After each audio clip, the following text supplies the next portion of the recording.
Hello, everybody. I think we are ready to begin. Okay, so good morning, good afternoon, good evening, depending on where you are. My name is Camila Valenzuela Mogillansky, and it is a great pleasure to welcome you to the 6th session of the series of seminars, Technologies of Presence in Times of Absence.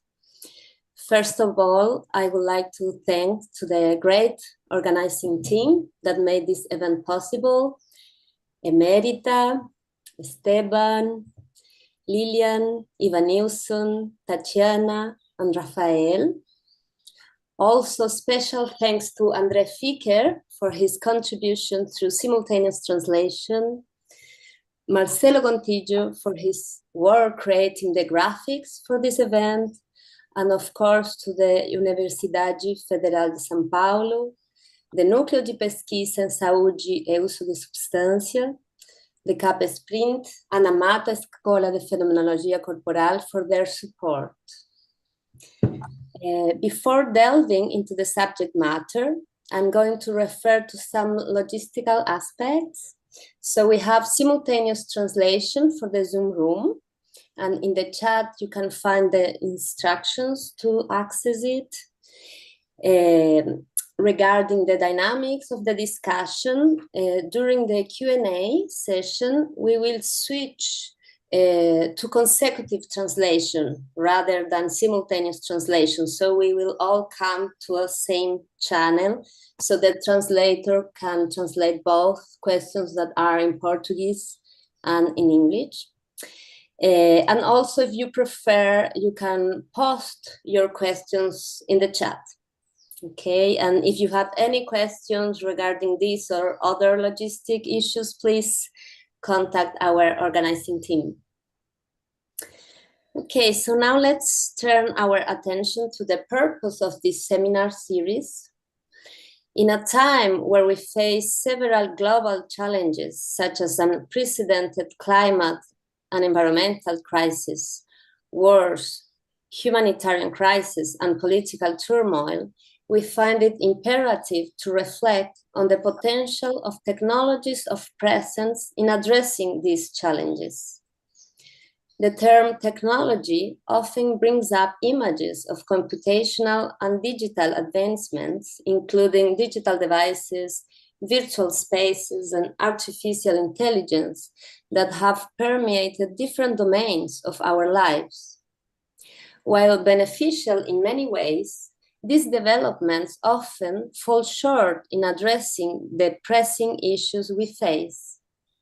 Instead, they often exacerbate these challenges, such as worsening the climate crisis, impacting mental health, and increasing political polarization.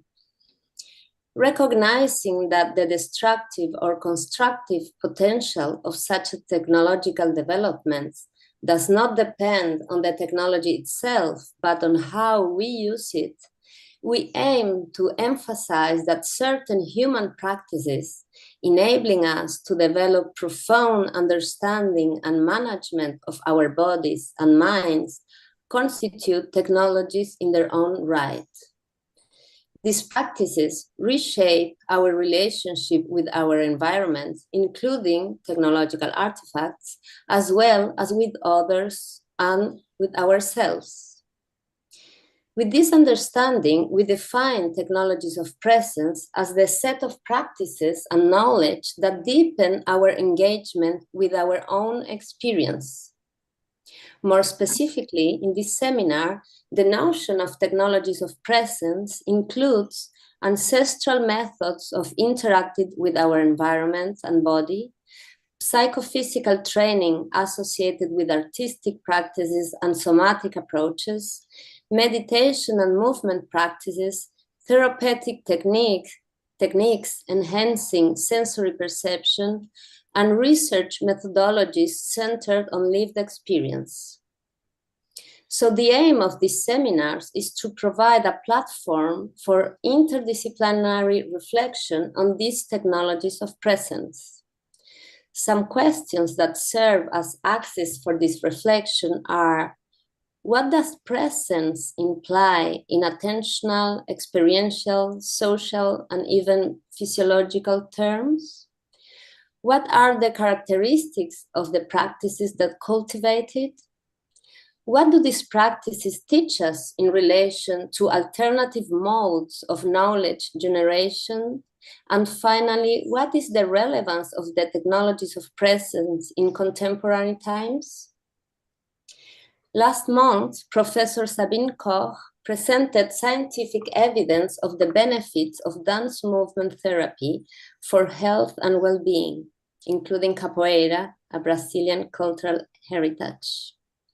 Today, I have the great pleasure and honor of welcoming one of my mentors, a dear friend and colleague, Professor Claire Petitmengin, who will invite us to consider the contact with our lived experience as a means to transform our way of life and our relationship with our environment. Claire Petitmengin is Professor Emerita of Philosophy at the Mines-Télécom Institute and member of the Husserl Archives at the École Normale Supérieure in Paris. Her research focuses on the dynamics of lived experience and on micro-phenomenological methods that make it possible to become aware of it and highlight its essential structures. She studies the epistemological conditions of these methods, as well as their educational, therapeutic, artistic, ecological, and contemplative applications. Thank you all for your presence and participation. And dear Claire, thank you so much for your presence today. And without further delay, I pass the floor to you. Thank you very much, Camilla, dear Camilla, for inviting me in this seminar, and thank you to the great technical team. And I'm very happy to be with you all tonight. Tonight for me, it's already night in France. I'm going to share my screen.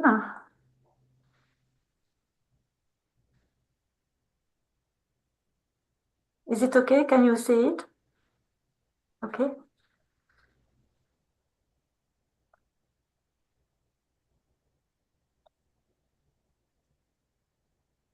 So my purpose in this talk is to develop the hypothesis that our way of life and the ecological disaster it is bringing about are intimately linked to our blindness to what is nevertheless closest to us, our own lived experience. Most of the time, we are cut off from ourselves, from what vibrates and lives within us. And this disconnection has catastrophic consequences in all areas of human existence. In this perspective, retrieving contact with our experience is the precondition that would allow us to regain our lucidity, our dignity, and the courage to change our model of society. This loss of contact is not a simple hypothesis advanced to try to explain the discomfort that undermines our lives, but a discovery from the most recent research in cognitive sciences, which study the functioning of the mind. At the end of the last century, Francisco Varela sounded the alarm. To progress in understanding the human mind, research cannot be based only on objective data that can be recorded from the outside, but must acquire rigorous methods to study human experience, until then excluded from the field of scientific investigation. How can we claim to study inner processes, such as reading, for example, or decision-making, or emotion, when relying only on the recording of brain activity, heart rate, and eye movements, and disregarding what the subject is experiencing. It was while trying to collect descriptions of such experiences that researchers made an astonishing and shocking discovery. A large part of what we feel, imagine, and think from moment to moment eludes us. Whatever our activity, the straining towards the objective or the content of the activity, that we could call the what of our activity, creates a narrow attentional tunnel which conceals the activity itself, the how. For example, while talking to you right now, I'm absorbed into the content of the ideas I'm trying to express, but I'm not fully aware of the rapid succession of inner images, light emotions which accompany my talk, nor of the pre-verbal thread of thought on which I rely, nor of the gestures I make while talking. Moreover, I'm not even aware that I am unaware of something. All our activities are included, from the most concrete to the most abstract. Not only do we not know how we go about doing them, but we are not aware that we don't know. On the contrary, we believe that we do know. That is to say, that a representation of our experience is superimposed on our actual experience, contributing to our disconnection from it. For example, how does an idea come to us? Although this is, luckily, a very common experience, we know little about it. Indeed, when an idea appears, even a scientific idea that has important implications in our daily life, all the interest usually focuses on its content and the exploration of its consequences. But very little attention is paid to the experience of its emergence, to the process which made the discovery of this idea possible. The reduction of the idea to its content expressed in verbal form, and the lack of awareness of its genesis has the effect of reducing our understanding of it to a disembodied cognitive mechanism. We represent our ideas as thought processes taking place in a mind, endowed with two main characteristics. On the one hand, it is localized in the head and separated from the body. And on the other hand, it is localized inside and separated from outside.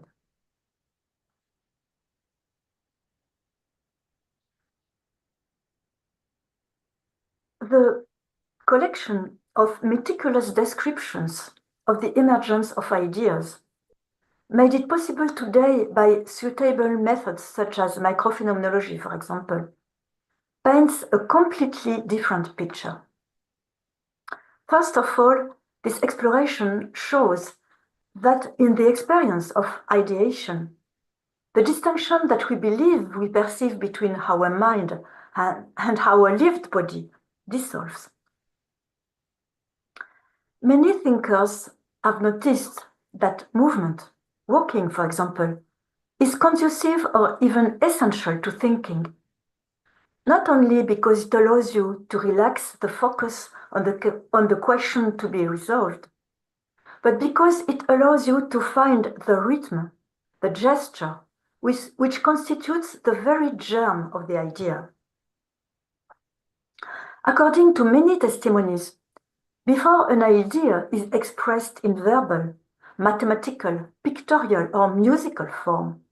It appears in the form of a feeling of direction, a movement, a rhythm, not pertaining to any particular sensory modality, but nevertheless subtly felt. This rhythm unfolds in a moving landscape characterized by a texture, contrasts of densities and intensities which are very specific to it and to this particular idea. Even when the idea has been expressed, this gestural and quivering dimension remains. Beneath concepts, it constitutes the very dimension of meaning. It is anchoring in this felt dimension which makes a thought or spoken word embodied and alive.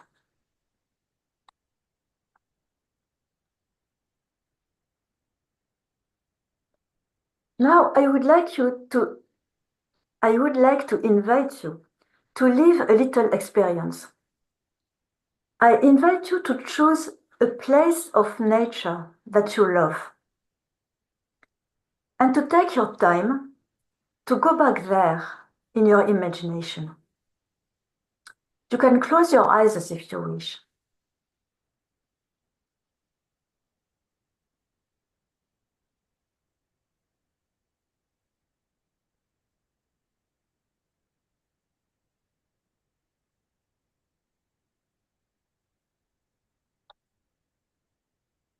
And when you are there, I invite you to let yourself be touched, be permeated by this place.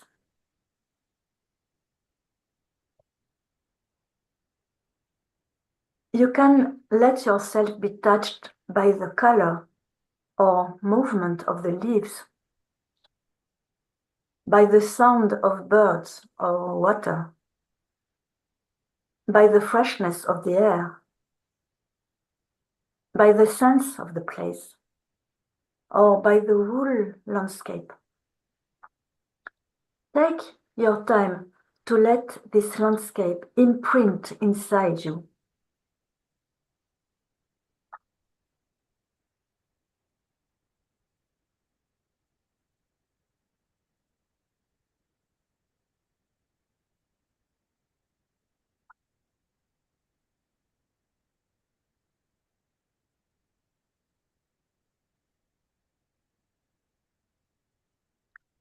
Now I invite you to come back here and to open your eyes. But you can keep them closed if you wish.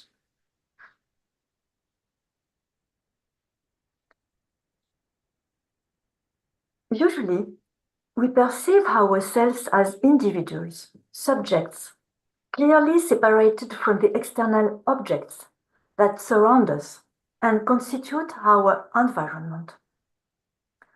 However, the careful exploration of the dimension of experience where the border between mind and body dissolves shows that it is not located in ourselves, in an individual and private inner space, separated from the exterior space by a rigid border. Suppose, for example, that during a walk in the countryside, a bend in the path reveals a new landscape. Immediately, I recognize its elements: birch trees, a stream, a meadow, that I locate over there, at a distance from my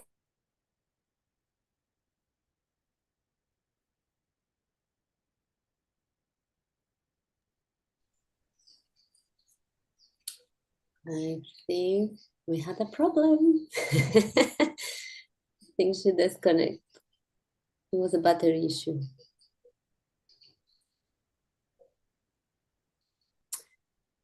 Just patiently wait.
Okay, so I'm just checking with Claire whether it was a battery issue or what. Maybe, Lily, we can pause the recording, and I don't know if through the streaming that's possible, Steban, to... Ah, Claire is coming. Yoo-hoo. Great.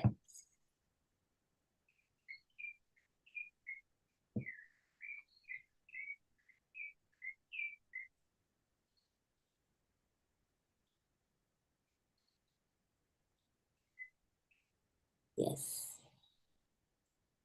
I'm sorry, I don't know what happened. Suddenly, Okay. everything was scratched on my screen. I'm really sorry. It's So, fine. is it okay for now? Sorry. Yeah, okay. Okay. Don't worry. I'm going to share my screen again.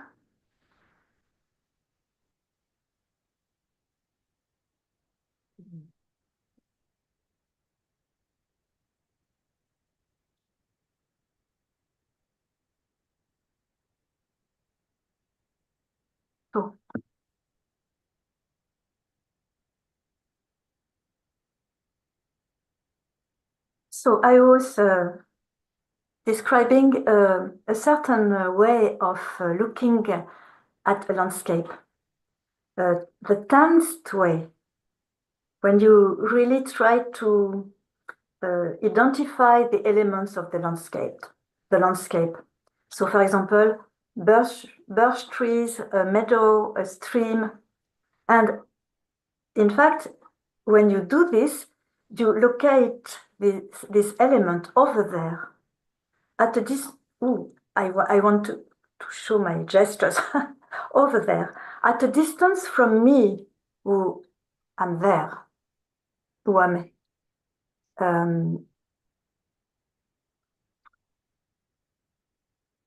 who, at a distance from me whose point of view is located here at eye level. But there is another way of looking. A less tensed, less focused attentions allows me to recognize contrast of light and shadow in the leaves, for example, or shades of green and pink in the reflections on the water, that my focus on the elements of the landscape prevented me from discerning. By adopting an even more open, diffuse, receptive mode of attention, the mode of attention that I invited you to adopt in the exercise I just proposed, if I adopt this very open and receptive mode, I can also let the landscape come to me, let myself be touched by it. Instead of looking for objects over there, I let colors, shapes, movements, sounds come to me.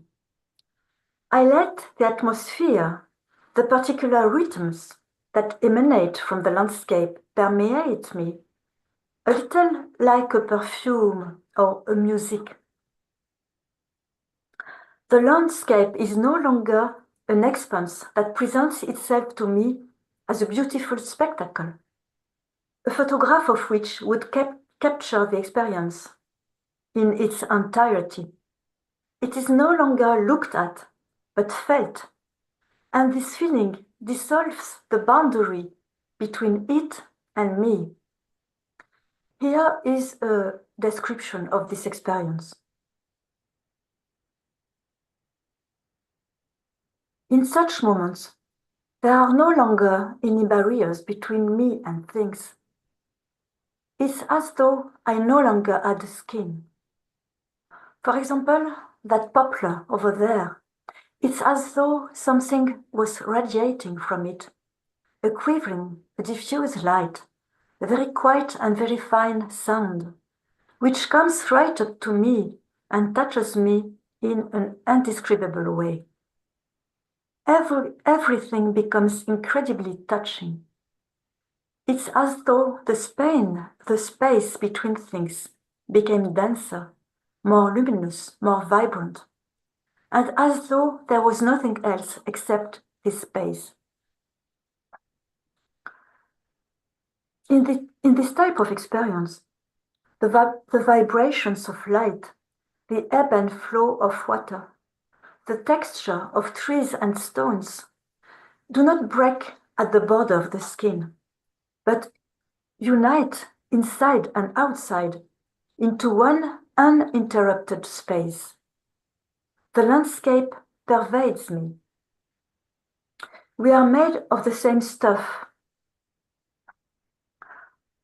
of the same tender, sensitive, alive and shivering matter.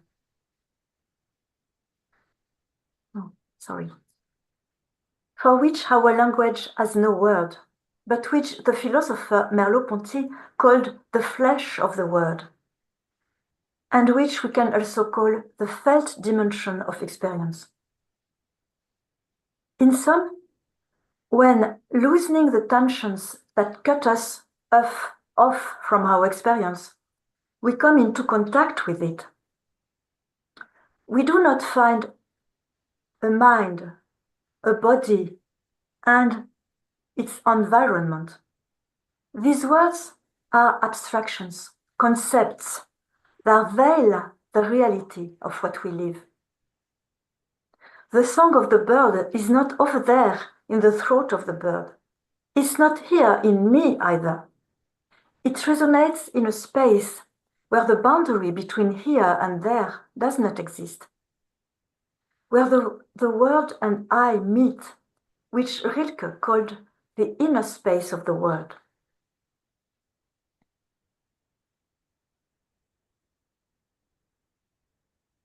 In this space, where the boundary between inside and outside vanishes, the distinction usually perceived between sensory modalities also weakens.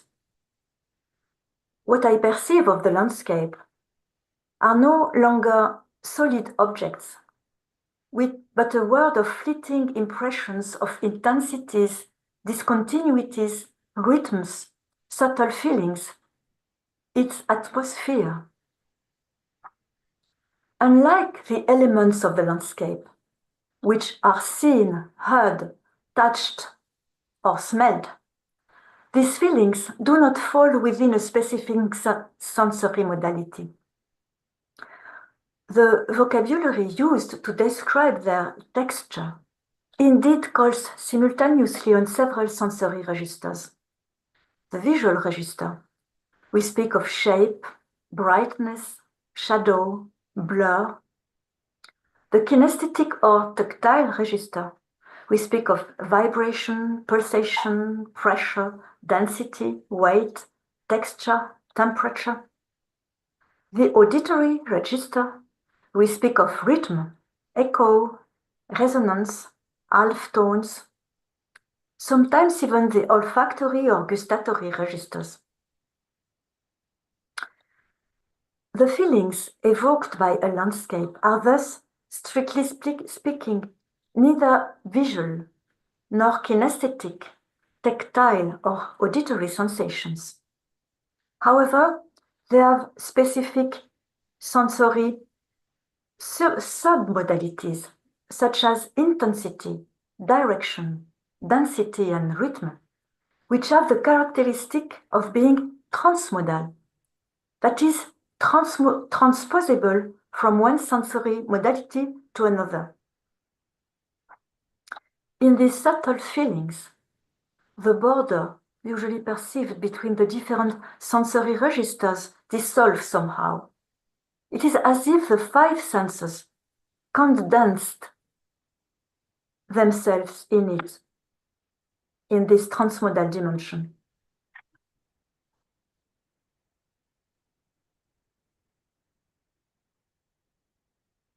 It is from this sensitive and fluid matter, where the distinctions between mind and body, inside and outside, and between sensory modalities dissolve, that our ideas seem to be made. Beneath the words, our ideas are rhythms, that have their source in the movements of the world. These movements are of infinite diversity, as shown by some languages which have dozens of words to designate a living being, according to its multiple attitudes and possible actions. Sometimes barely perceptible, like the particular quality of the wind blowing in the leaves just before thunderstorm rain, or the little shadow which runs across the grass and loses itself in sunset, to quote a warrior from the Crowfoot Indian tribe. These subtle movements resonate and imprint themselves in us at all times, without our knowledge, particularly in children, who are much more receptive than adults. Our thoughts, even those which seem the most abstract, are then the replay of these movements in microscopic and invisible form. According to the French anthropologist Marcel Jousse, the more gestures we let resonate within us during childhood, the more we become able to think finally in a personal and original way. This is why it is essential to let the child watch everything, touch everything, break everything, replay everything everywhere. It is Jousse who was just speaking. Movement of spurt, deployment, swinging, acceleration, stopping, the gestures that accompany any verbal expression, often without our knowledge, seem to be the direct expression of this invisible gestural dimension, in which speech takes its source and meaning.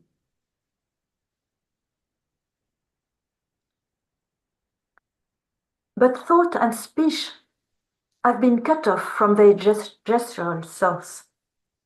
According, for example, to David Abram, this gap seems to have been served by the appearance of alphabetic writing, which prompted the development of abstract, general concepts, disconnected from concretely lived situations from which they derive their meaning.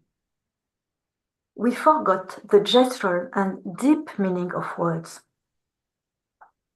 In summary, the sensitive matter of which our thoughts are made and where words take on meaning is not enclosed within us. It is the very fabrics of which the word is made. It is contact with this matter that gives us the feeling of existing, that makes us alive.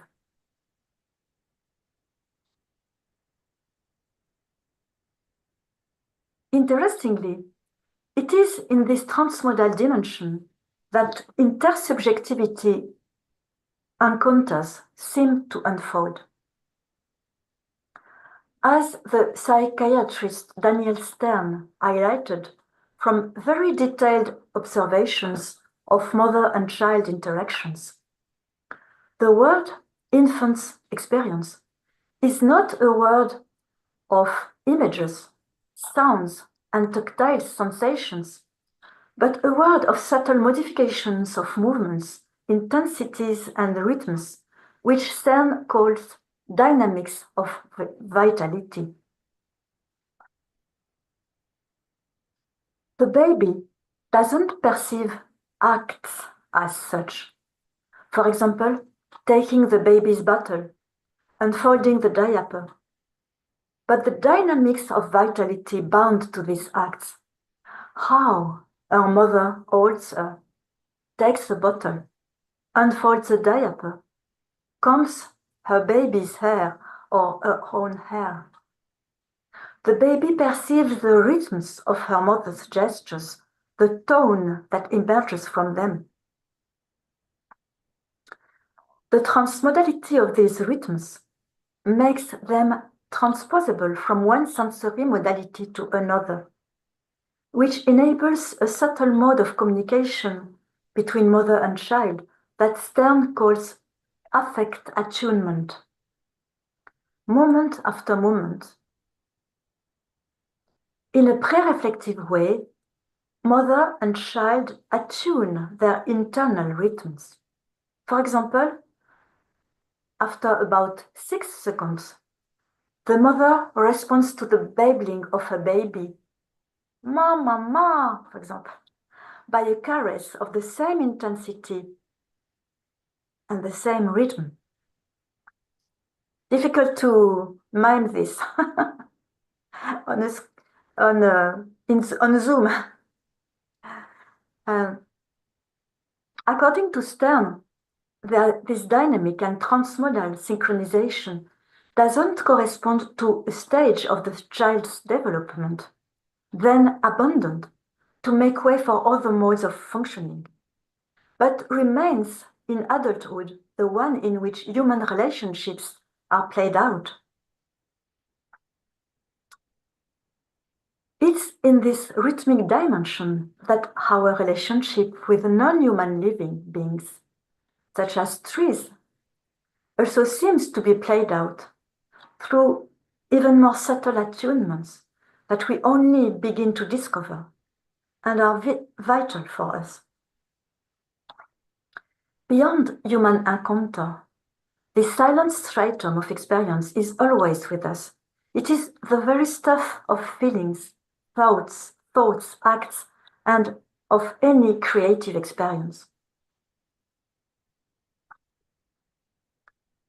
The drama that we live as a human born in the Anthropocene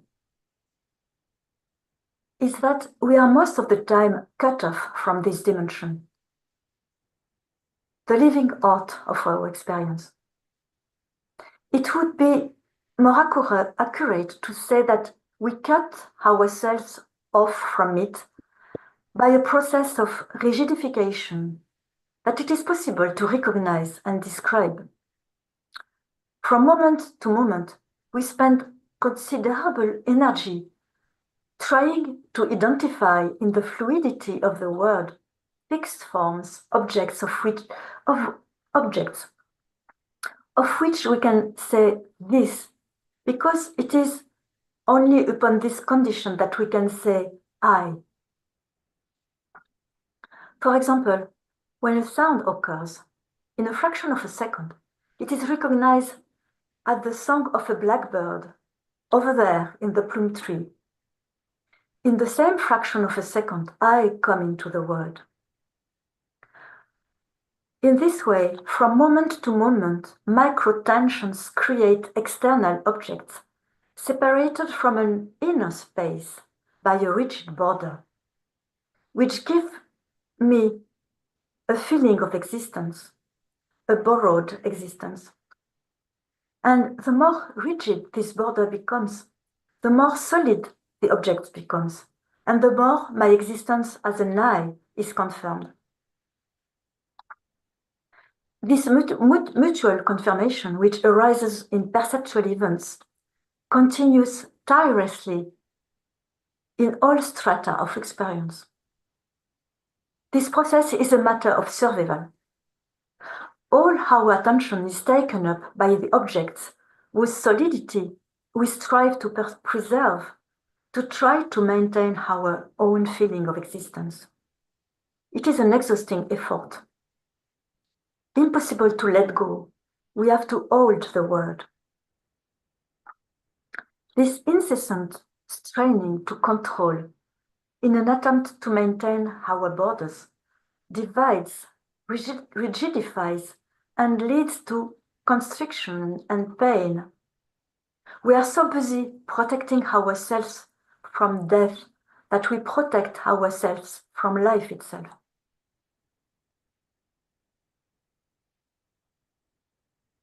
Indeed, the split between an interior space and an exterior space has the effect of depriving them both of life, of disanimating them. In our Western society, we imagine outside space, the non-human environment, as an uniform, indifferent and inert geometric space. We perceive nature as a system of objects distinct and distant from us, intended to be possessed and exploited. In the best of cases, as a place for sports, recreation, or gentle bucolic walks, whose benefits scientific studies are trying today to quantify. Separated from the forests that feed it, measured in terms of area and yields, the earth is becoming depleted. When walking through a desolate field, where insects and birds are silent, we can feel within us the fading of its dynamics of vitality. We ourselves have lost contact with the flesh of the world, the source of life and meaning. This felt dimension that I tried to describe. And cut off from its subtle rhythms, we become drained of our vital energy.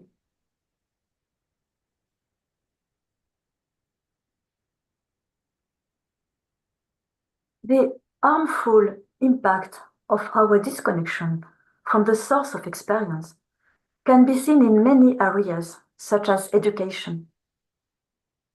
In our Western society, education is essentially conceived as the transmission of vast quantities of intellectual knowledge, not as connecting to their living source. To do this, education imposes immobility on the child, as well on the adult, limiting their gestures to the movements of their eyes to read and their fingers to write. Development of the capacity to invent new ideas, to think autonomously, would on the contrary require familiarization with the non-verbal and gestural dimension where ideas take their source and meaning, currently almost completely obscured. For many children, schooling is a long path of self-denial and disembodiment. It is the painful learning of tension and constriction meant to erect and maintain a rigid boundary between the mind and the body, which therefore progressively lose their sensitivity, weaken and die. Unless the child refuses and finds himself excluded from the school system. In this context, a thorny issue is that of the impact of digital technologies on our felt experience. Do they foster contact with the felt dimension? Or, on the contrary, contribute to cut us off from it? What is their impact on ideation? What is the effect of distant communication on the subtle rhythmic attunements that seem to be essential to human encounters? Modern architecture also plays a role in our loss of contact with these subtle rhythms. While architecture would have the power to awaken and rekindle the felt dimension in us, modern cities cut us off from it. As the architect Juani Palasma shows, modern architectural design exacerbates the sense of vision that distantiates, scrutinizes, and freezes. By privileging perspectives, distances, shapes, lines, and surfaces, it offers us only scanty vitality dynamics, which cannot nourish us. It creates cold, inhuman spaces, unsuitable for offering the contrasts of texture, density, depth, luminosity, and resonance, likely to awaken the vibrant felt dimension of experience. Much could be said about medicine, which focus almost exclusively its investigations and care on the body considered as a measurable object, ignoring the feeling, sensitive body.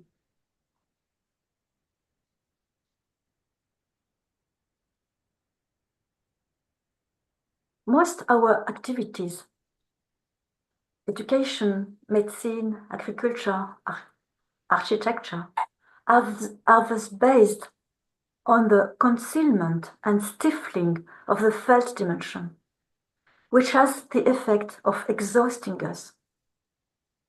Cut off from its subtle rhythms, we are drained of our vital energy.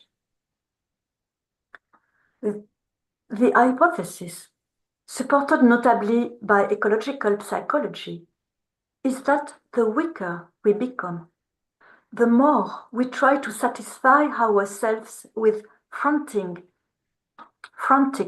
and desperate consumption, and the more we exhaust the earth. But maintaining this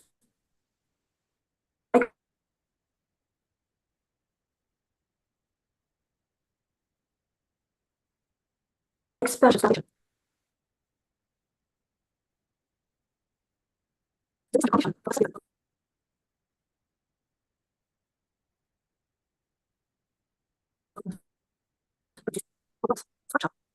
tries to maintain it. Experiential destitution and ecological ravage are inseparable, two inseparable phases.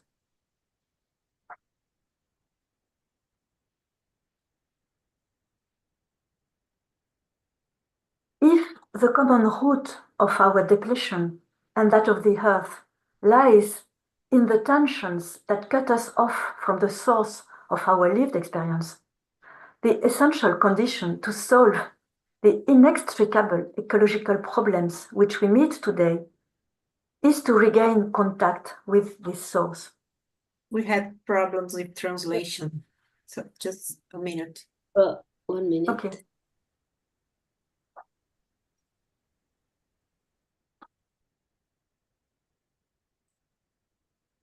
Is it functioning now?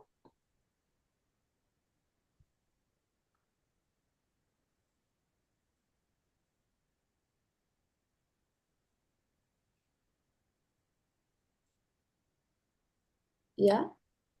No.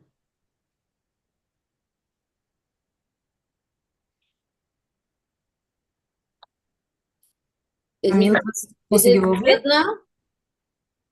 Eu acredito que ele precise retornar um dos slides, porque a conexão da Claire caiu e retornou depois de algum tempinho, então acabou perdendo um trecho da fala. Okay, but now it's good? Acredito que sim. Okay,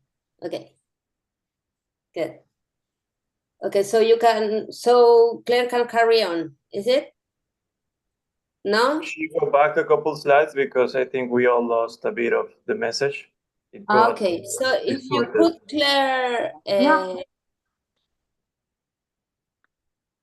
I think it's a matter of wait a bit while André can translate the paragraph that he missed. okay. Then Claire can start again. That's okay. Okay, so you let me know, Andre, when we can carry on.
Okay, so I think now we can carry on. Yeah. Okay, Claire. Okay. So, in fact, I was trying to develop the hypothesis that the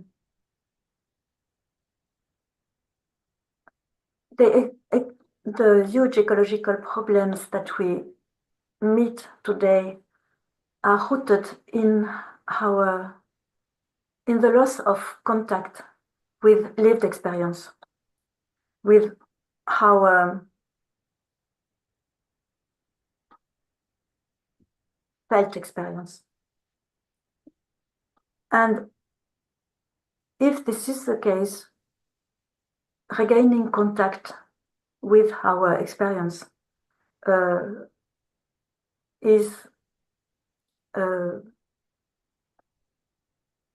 the condition, the requirement to advance towards possible resolution of these ecological problems, if it is still time. And the stake is not to, in this perspective, to recognize interrelationships between humans and nature, to re-establish connection, to repair or to weave links between both humans and natures. Because this way of seeing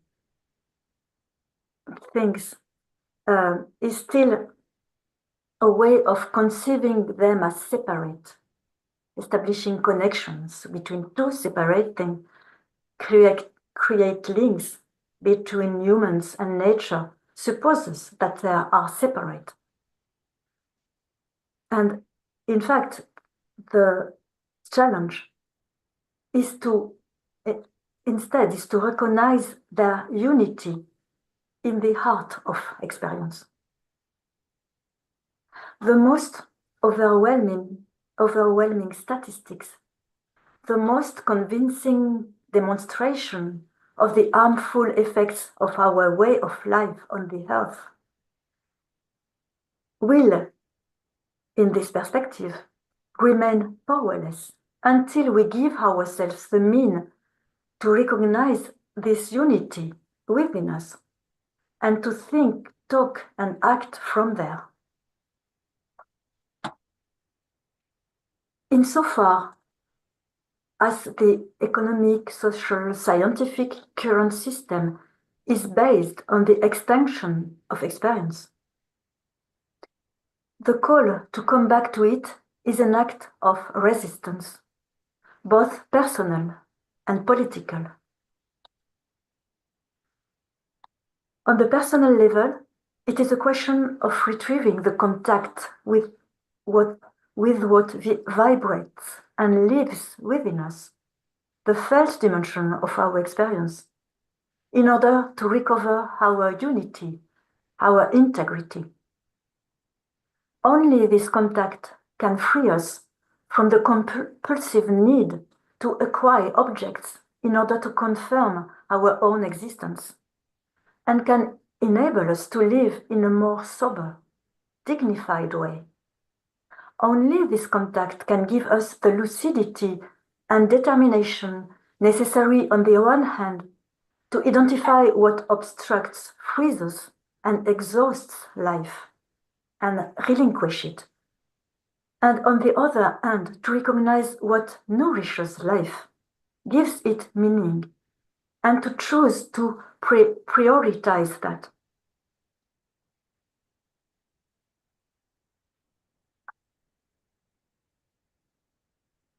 Calling to return to experience is also an act of political resistance, requiring a profound transformation in the structure and functioning of society, and in the first place, abandoning the reifying and predatory attitude that transforms any activity into an object of consumption.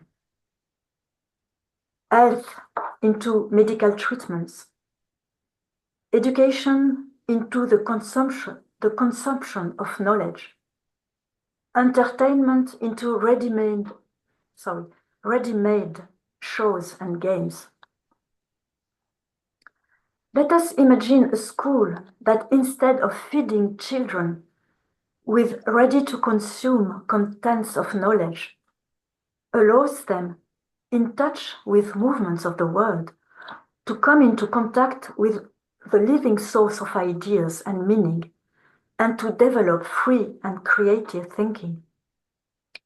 Let us imagine a medicine that, instead of dispossessing patients of their body, by considering it as a measurable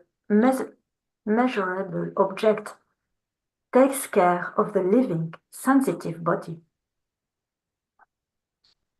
The non-pharmacological treatment for epilepsy, which consists in encouraging patients to recognize the subtle felt clues announcing a seizure in order to be able to protect themselves and to adopt countermeasures to stop the seizure, is a striking example of such a non-pharmacological therapeutic approach, which could be extended to many other diseases.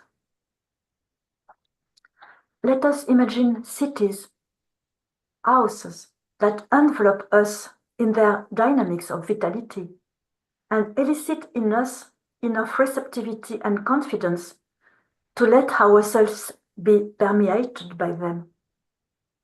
Let us imagine a respectful, attentive, patient agriculture, where plants, trees, earth, and water are recognized as living beings, different from us, but beings, made of the same texture as us, to whom we are grateful and whom we want to take care of.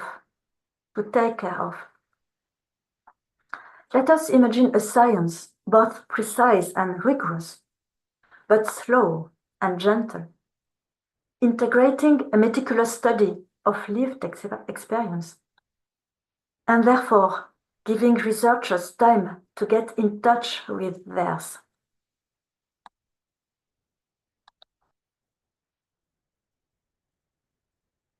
These mutations imply switching from a conceptual and disembodied representation of the processes of creation, understanding, and transmission of meaning, of the processes of illness, healing, and dying, of caring for trees, birds, bees, and rivers, to an understanding of these processes that is anchored in felt experience. The greatest obstacle preventing us from extracting ourselves from these deep conceptual and existential roots is our blindness or absence to our experience. In this perspective, one of the main challenges for our society today is to develop technologies of presence, which in all the activities essential to our lives give us access to felt experience and enable us to identify the inner attitudes, the practices and contexts that cut ourselves off from it or root ourselves in it, in our experience. May I just add that for us, as researchers, this challenge means daring to be in contact with our experience instead of excluding it. Developing precise and rigorous means to foster this contact and refine awareness of it, and creating a new shared vocabulary to describe experience and communicate about it. Thank you very much for your attention. Thank you very much, Claire. Thank you so much.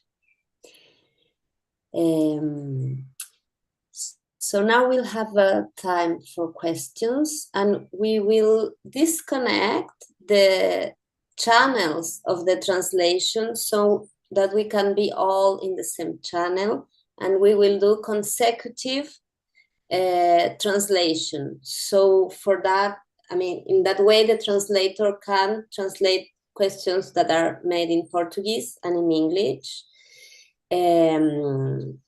So I ask you to maintain your interventions or questions concise so the translation can translate them and then translate the answers from Claire. Okay, so from now on, we will stop the translation channels, okay? Vamos sair do canais separados. Okay. So, Christian. Christian. Good morning, Claire. It's the morning here in New Zealand. Thank you for a wonderful presentation, as always. Was fantastic. I was quite interested in a particular part of your presentation when you were, I think that your text was like, from moment to moment, micro-tensions create external objects separated from inner space. And I wonder if you could talk a little bit more about these micro-tensions. So first we will translate the question and then, yeah, thank you. Bom dia da Nova Zelândia. Eu estou na Nova Zelândia. A sua apresentação foi fantástica. Eu tenho uma dúvida mais específica, que é na parte do seu texto em que você fala de momento a momento, microtensões geram objetos concretos. Eu queria entender melhor do que se tratam essas microtensões.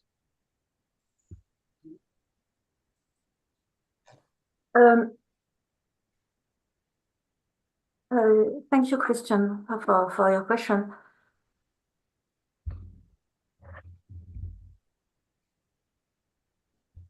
In fact, it seems that each time a phenomenon occurs, we try to identify,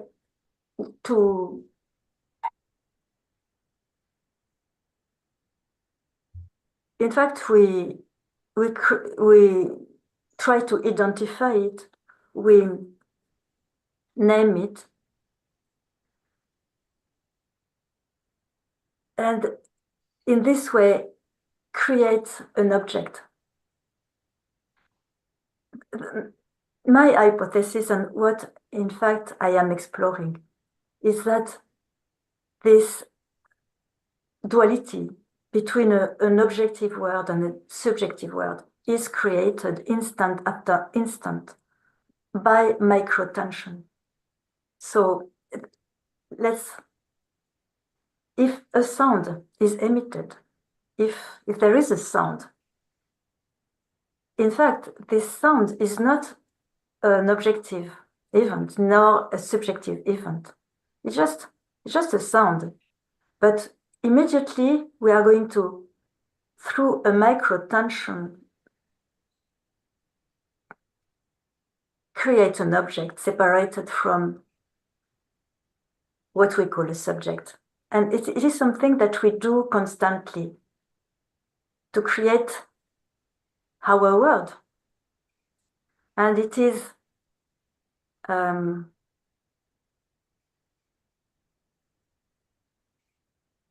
it is the difference between this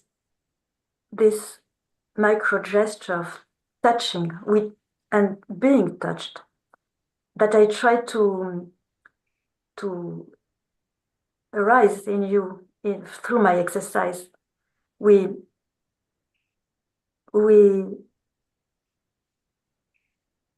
we are constantly tensed towards object. And if we relax this tension, this creates, this movement of relaxation creates a completely different world. So I'm not sure I answered your question, Christian. Yes, thank you. It's not an answer, it's just a few elements because it's a huge question. I think it's quite similar to, because, you know, I looked into the tension as well in my own research, and it's quite similar to that, is that process of separating, you know, to like choosing these different pathways of possibility. But thank you. Yes. Só para traduzir a resposta da Claire, felizmente esse é um tema simples, então parece que cada vez que um fenômeno ocorre, tentamos identificá-lo e nomeá-lo, e é assim que criamos um objeto.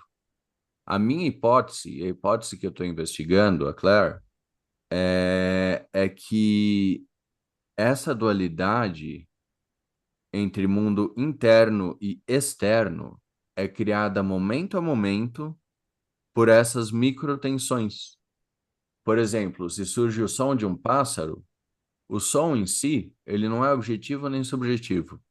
Mas quando ouvimos o som e determinamos que é um pássaro, nós estamos transformando o som em algo concreto, nós estamos criando um objeto.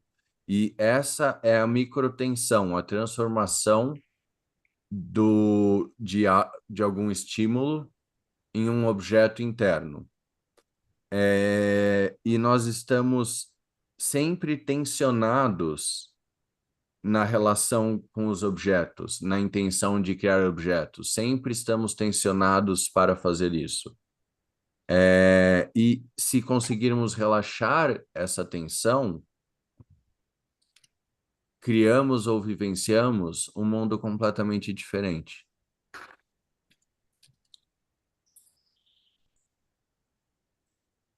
Thank you.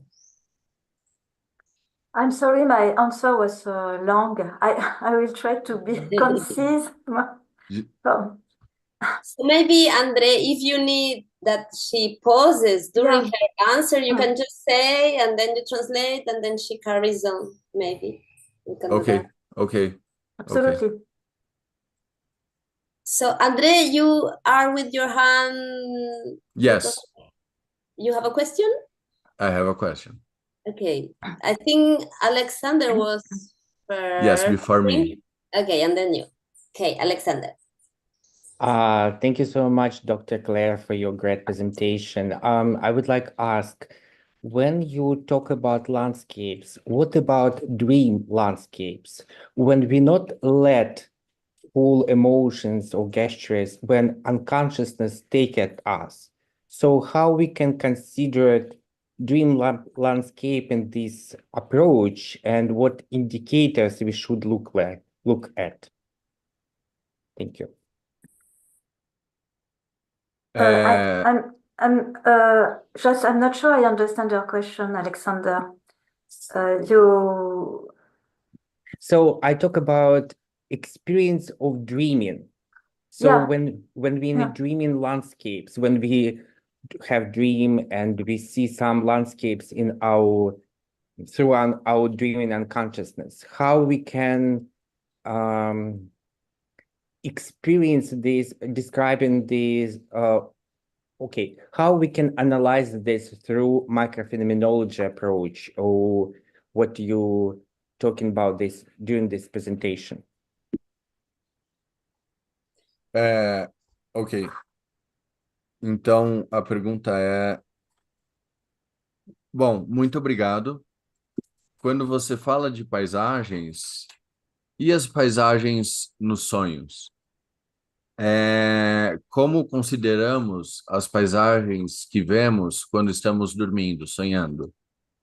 A minha pergunta diz respeito ao processo do sonho, do inconsciente, e de como podemos aplicar esse movimento que você está propondo dentro do contexto das paisagens que vemos em sonhos?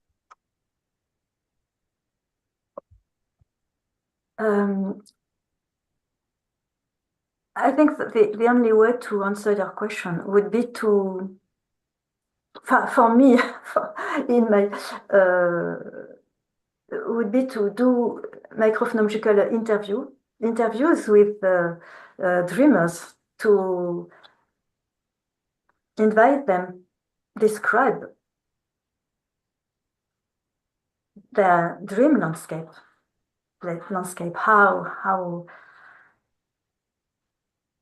how do they emerge, how do they dissolve, what's the difference between landscape lived in dream and how the landscapes we encounter usually, is there a difference? And if so, what is the difference? What are the possible differences? Are we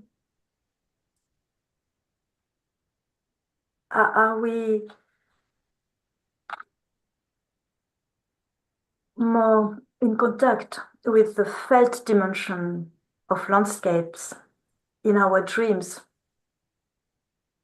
or not? Are you more in the touching mode in our dreams than our ordinary life? Or on the contrary, are we more in the being touched mode, where the border between inside and outside dissolves in dreams? It is a super interesting question, I think, but I have no answer to that, because I think it would really be an excellent, very interesting line of micro-phenomenological inquiry. Thank you. Answer. Bom, o único jeito de responder seria conduzindo entrevistas com os sonhadores, para eles escreverem as suas paisagens nos sonhos, como essas paisagens emergem e dissipam, e como que essas paisagens nos sonhos diferem das paisagens que essas pessoas têm durante a vigília. E se diferem. Nós estamos mais em contato com a dimensão sentida nos sonhos? Ou é o oposto? Nós estamos mais em contato com a dimensão fronteira interno e externo nos sonhos? Isso é uma questão a ser explorada. A fronteira entre dentro e fora se dissolve nos sonhos? Essa é outra questão a ser explorada. Então, a sua é uma ótima pergunta. E ela justifica estudos nessa direção, porque seria uma exploração muito interessante, mas eu mesma não sei responder. Thank you. So I will pass the question to Christine, because I think you have to leave, right? So please. Yeah. Thank you, and thank you, Claire, for a lovely presentation. I just want to say that I'm in the United States, and today is election day, and it makes my throat close up. So my question is, how do we maintain this kind of transmodal sense of unity that I so appreciate you talking about in the face of threat? And in the face, is this what you're speaking of? Is it a sufficient response to threats to our freedom?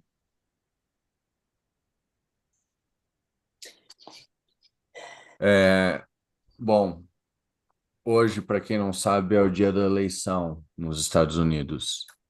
E essa é uma questão que está pesando muito para todo mundo e também para a Christine. Então, o que ela está perguntando é: bom, em primeiro lugar, obrigado pela apresentação linda, mas esse dia de eleição, ele tá pegando para mim, tá mexendo comigo. Então, o que eu quero perguntar é: como manter ou ativar esse modo de transmodalidade, de unidade que você está propondo frente a ameaças? Como que essa atitude pode ter uma função no contexto de estar com os seus direitos, de estar ameaçados, de estar em ameaça?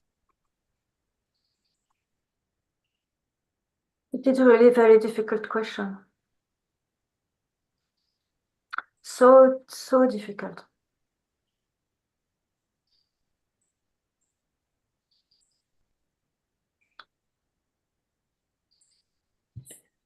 I think that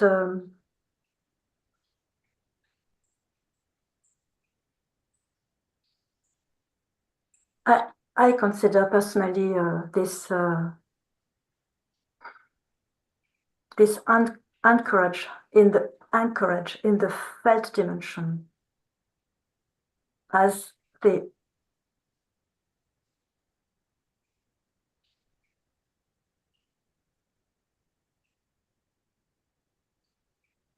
only possibility to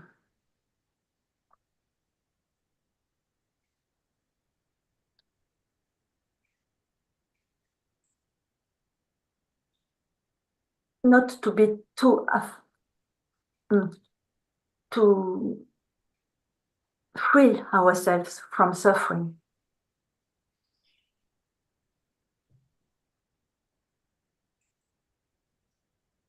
And but probably it's an apprenticeship. It's a long practice, a deep practice.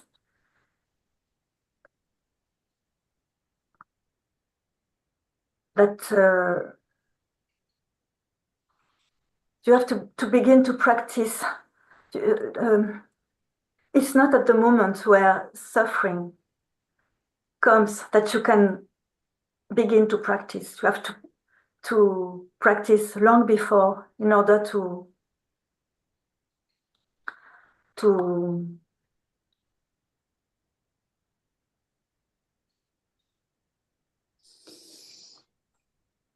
Be ready.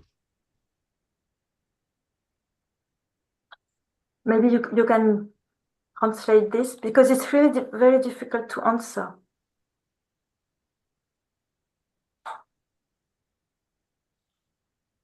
Can I answer? Can I translate? Yes, you can translate, yes. Yeah, Yes, okay. Well, essa é uma pergunta muito difícil, muito difícil. Eu penso que, pessoalmente, eu encorajo o processo de você se ancorar na dimensão sentida. Então, se ancore na dimensão sentida. Porque é fazendo isso que nos livramos do sofrimento. Agora, se ancorar na dimensão sentida é uma habilidade que requer uma prática. E ela requer uma prática longa e uma prática profunda. E a gente não pode simplesmente começar a aplicar essa habilidade no momento da ameaça. A gente precisa já estar praticando para quando chegar uma ameaça, a gente estar pronto para pôr essa prática em ação. Então, a minha recomendação para você é começar a praticar. I would add some. May I add something? Yes.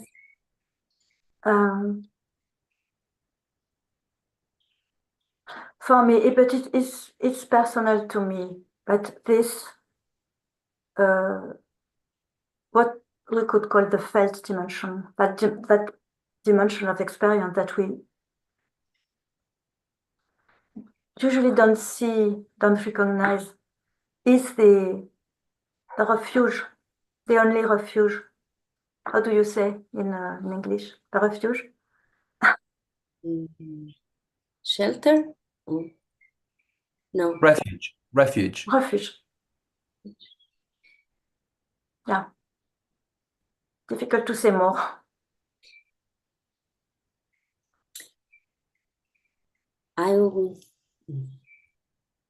You are muted, André. The dogs, sorry. Isso é muito a resposta. Isso é muito pessoal para mim, mas para mim o único refúgio é a experiência vivida.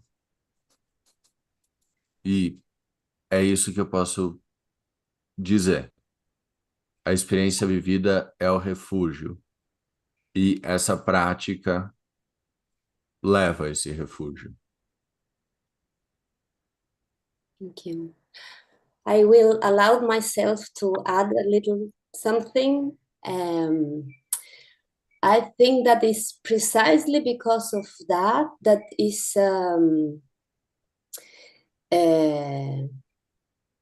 resistance, practice of resistance practice, because the world, how it's going right now, what make us is to close ourselves and is to lose the hope and is to cut ourselves out from feeling. That's what all is us. The world is asking us to do that. But I think to stay in touch, it is precisely because of that. It is a political act to care for that space of staying in touch with our felt experience, and a lot of support for you in this moment, for all of us, actually. Yeah. For all of us. Yes. Então, é justamente isso, é justamente por isso que a prática de resistência é importante. O mundo, do jeito que está, ele faz a gente querer fugir. Ele faz a gente querer se desconectar e se esconder e se separar. É isso que o mundo está mandando a gente fazer. Então, o ponto de se manter em contato com a experiência vivida é justamente uma forma de resistência, é um ato político. Cultivar esse contato com a experiência vivida é não se submeter ao que esse mundo, do jeito que está conduzindo a gente a fazer. Thank you. So, André, I think you are next. Claire, I was very, very much impressed. I don't know if you have studied relational frame theory or ACT, acceptance and commitment therapy, but I have. And the idea of the separation of interior and exterior being an illusion is also the conclusion of these other lines of research. And we see that in recent neurological studies as well, the idea of the self being an illusion, which Buddhists have talked about for millennia. So I feel like several different sciences like yours and like mine are converging to the same conclusion, that it is an illusion of separation. There is no separation. It's interconnection. The skin does not make a existential frontier from ourselves and the world. So it is just so curious to me how so different lines of research are converging into appears to be a kind of consensus. And it's a crazy consensus, it's very counterintuitive. Now I'm going to translate what I just said. Bom, eu estudo ACT, que é Terapia de Aceitação e Compromisso, e a base filosófica, que é RFT, que é a Teoria das Molduras Relacionais. Eu sou behaviorista.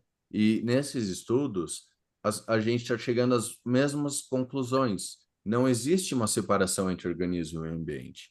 Organismo e ambiente é um contínuo que está sempre entrosado e interagindo. Então, a gente cria uma ilusão de separação. E essa ilusão nos desconecta da nossa experiência vivida. Então, basicamente, a minha ciência está convergindo com o que a ciência da Claire está propondo, e eu vejo que em outros estudos sobre neurologia, sobre o cérebro, eles também estão convergindo para esse mesmo tipo de conclusão, que o self, que a separação interno e externo, parece que é meio que uma história meio esquisita aí, que dá para questionar.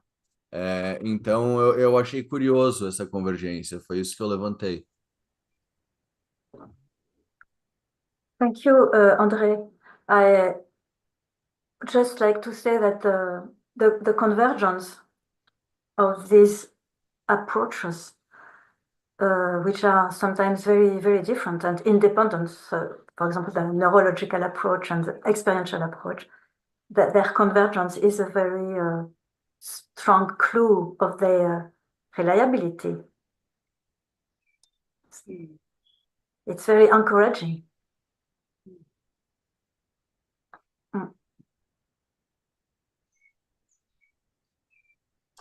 Você está silenciado. Ela disse que a própria fato de existir essa convergência entre diferentes linhas serve como uma certa evidência ou indicação que essa conclusão deve ter alguma validade. Thank you for your answer, Claire. Thank you very much. So, I don't know, one last question maybe?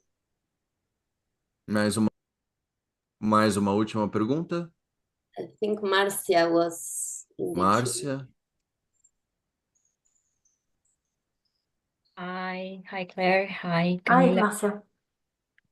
Thank you so much for this very inspiring presentation. I'm super honored to be here. And well, I have a little comment and one question. The first thing I want to, it is related to what Christine asked, I think. I couldn't help to find the resemblance between what you were saying and also what some native communities have been the way how some native communities have been living, at least here in America, in whole America, South America. I'm living in South America particularly.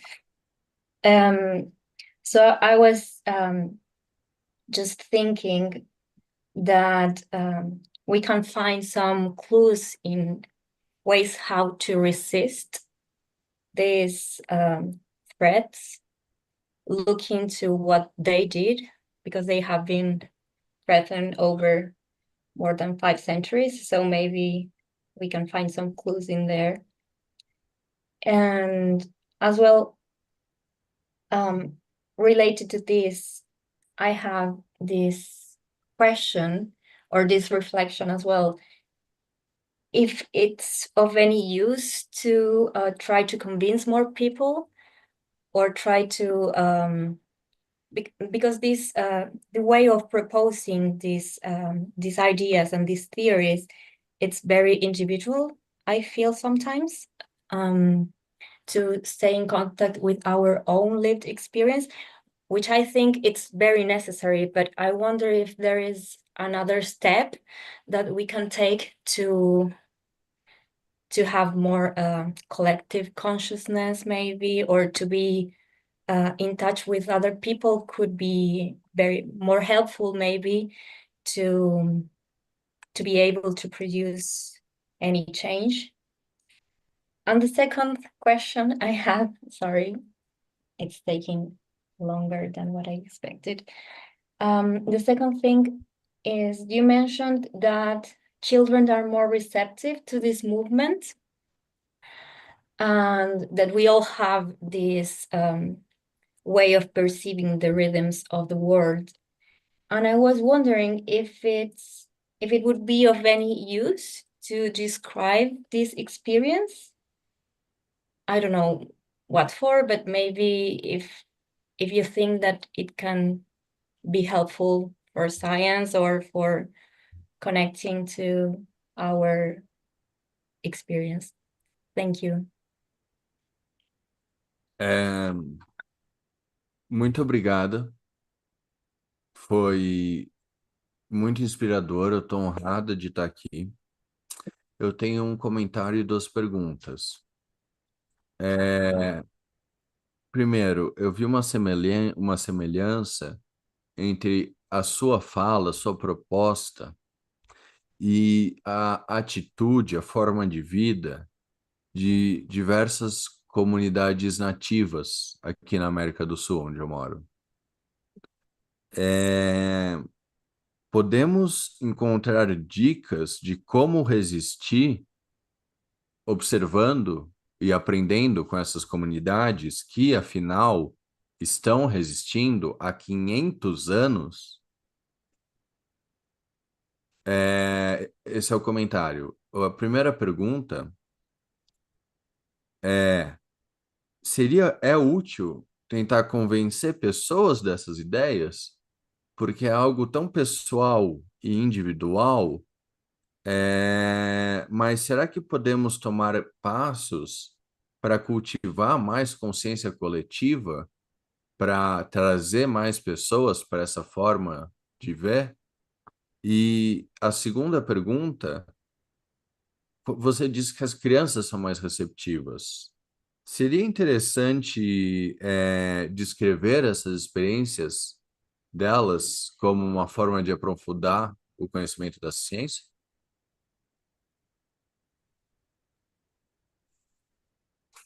Thank you, Marcia and André.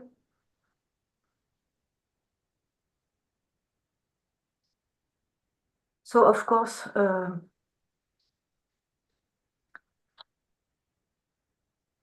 knowing how native communities have been resisting can be a huge source of an inspiration, and we should really study this. And so, concerning your first question, the coming into contact with one's experience seems to be a very individual process.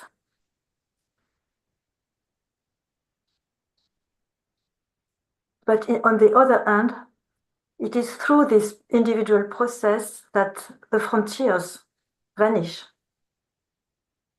and that the illusion of an individual disappears.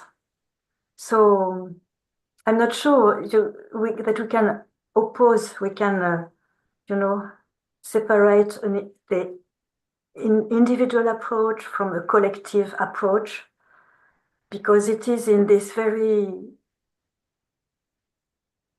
it is in the process of coming into contact with one's experience that the individual just disappears. It seems strange, but it's paradoxal. So it is the first element of answer. But I think we could examine this and observe this process, that finally it is through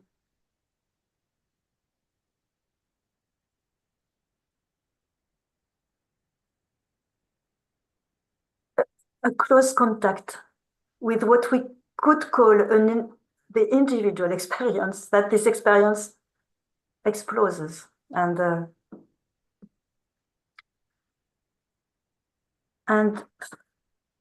for your first, your second question, so it was about children, about I don't remember well. I'm sorry. But you proposed to study how children come into contact with their experience and how to explore more the experience of children. And this it was more precise than that. I'm sorry. I am a little tired and my memory is not good. Could you say just could you repeat quickly what you said about children? You mentioned it even better than I did.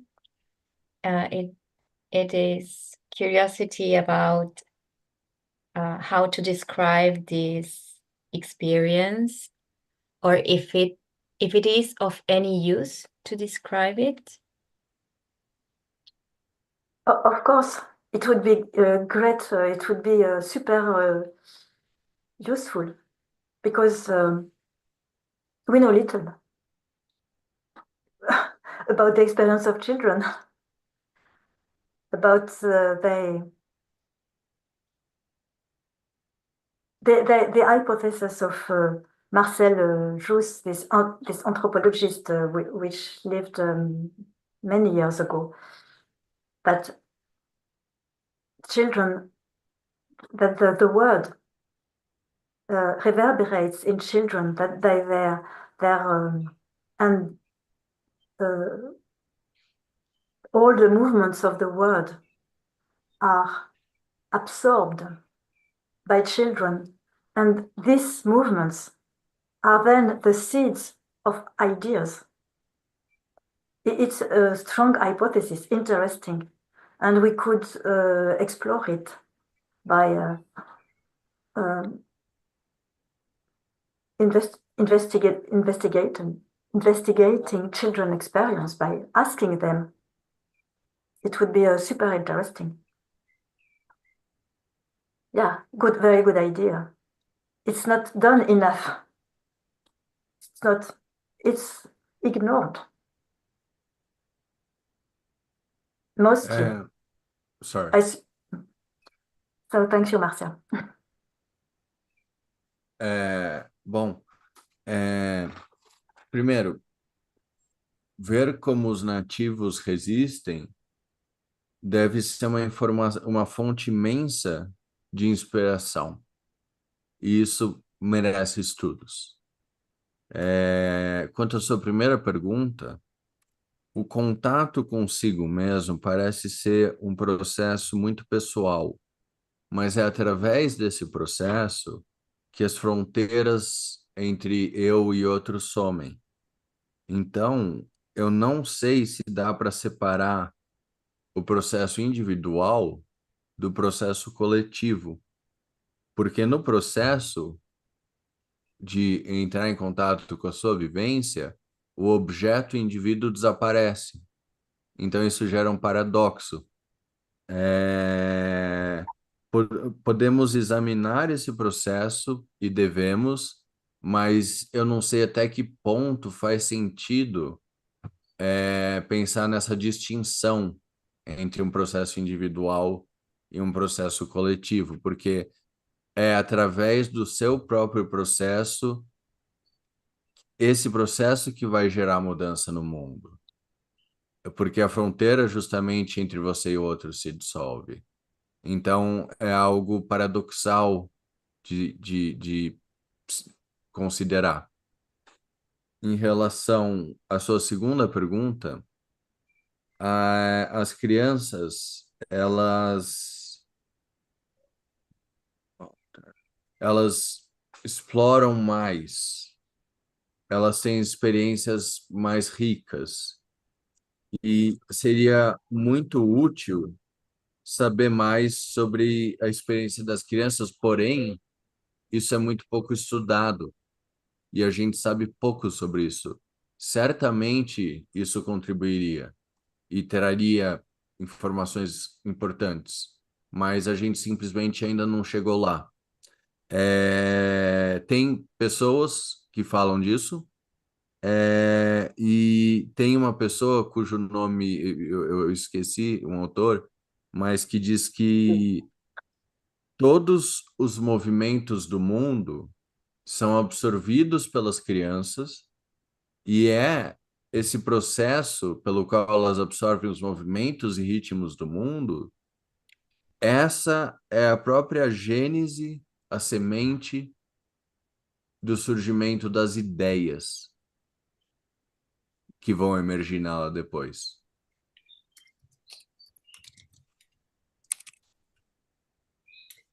Ricardo, bom, thank you very much. We have arrived to the end. We are past almost 15 minutes, and I want to really, Claire, thank you so much for your time. Your presence was very, very inspiring. I'm sure for all the people that is here in the Zoom room, but also there is many people in the YouTube channel. So yeah, thank you very much. Thank you everybody for your presence and participation, and we invite you to come to the next and last seminar of this series next month. We put in the chat already the registration form, but we will be disseminating also a seminar by Mahik van Vught about meditation in Tibetan Buddhist monks. So yeah, I invite you all. Thank you again, Claire, and thank you everybody. Mm-hmm. Do I translate? And just a quick note that you have all the records in the website of the event. So if anyone wants to see the past ones, one is brilliant that Sabine gave it to us. And she's here. Thank you, Claire. Thank you, Sabine. Thanks, everybody, for coming. Do I translate the... Maybe a summarized version. Yes. Excellent. Muito obrigado, foi muito inspirador. Aqui no YouTube tem muita gente assistindo, eu agradeço a todo mundo e eu convido todos vocês ao próximo seminário, que vai ser no mês que vem, que vai ser o último seminário dessa série, que trata sobre meditação com monges, eu entendo que budistas, se eu não me perdi. Então, a divulgação do seminário está no chat, nós também vamos divulgar por outros caminhos. Muito obrigado a todos. Obrigada. Obrigada, André. Thank you. Ciao. Tchau, obrigada. Bye bye. Thanks. Bye.